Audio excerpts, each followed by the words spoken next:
د حقونو د غږ پورته کونې په پار د شینوارو د شپږو ولسوالیو د اوسیدونکو خبري کانفرنس دلته راټول شوي د شینوارو د شپږو ولسوالیو اوسیدونکي وایي په تیرو څو کلونو کې د جنگ جګړو او داعش وسلوالې ډلې سره د نښتو په ترڅ کې ستر زیانونه لیدلي، کورونه یې ویجاړ شوي او نور ګڼ بنسټونه یې نړېدلي دي. دوی له حکومته د شینوارو ولسوالیو لپاره په بېلابېلو برخو کې د کار کولو ترڅنګ د حق د ورکړې غوښتنه کوي او ګوتڅنډنه یې وکړه که غږ وانه اورېدی شي مدني حرکتونه به پیل کړي.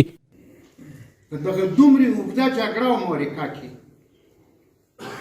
د شینواري په جغرافیه کې یوه ګورګوره منځه څېړۍ او مماڼه بل چا لاسته نه ده لوېدلې او د خلکو نه په لسګونو او حتی په سلګونو کیلومتره ځمکې لاړې ولې امتیاز یې ځای خوري او زه بیا هم خوار غلام بې سره جنازې ما کور نه راځي.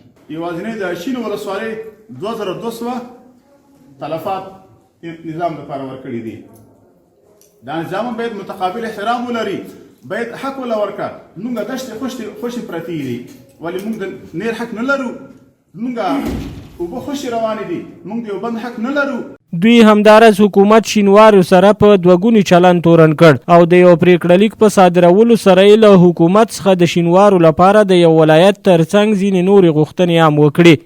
د 18 کلونو را په دې خوا دغه اوسنی نظام چې منځته راغلی دا په سهم او په ویش راغلی. ټولو قومونو او سیاسي ډلو خپله برخه اخیستې. یوازینی قوم شینواری دی چې شینواري ته په دې 18 کلن نظام کې د یو ستر قوم په صفت خپله ونډه نه ده ورکړل شوې.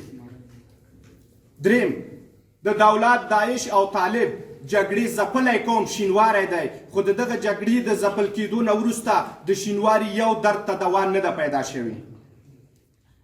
څلورم، د غني خیلو روغتون د شینوارو د 14 ولسوالیو دپاره جوړ شوی دی، خو د هغې ظرفیت کم دی. د شینوارو او د نږدې ولسوالیو د مریضانو لپاره مناسب نه دی.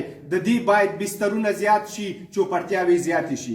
دا په داسې حال کې ده چې تر دې وړاندې هم شینوارو قوم د یو غونډې په ترڅ کې له حکومته ورته غوښتنې کړې وې، خو دا چې نوی ولسمشر به د لوړې له مراسمو وروسته د شینوارو یادو غوښتنو ته څومره ځواب وویلی شي دا به راتلونکی وخت معلومه کړي.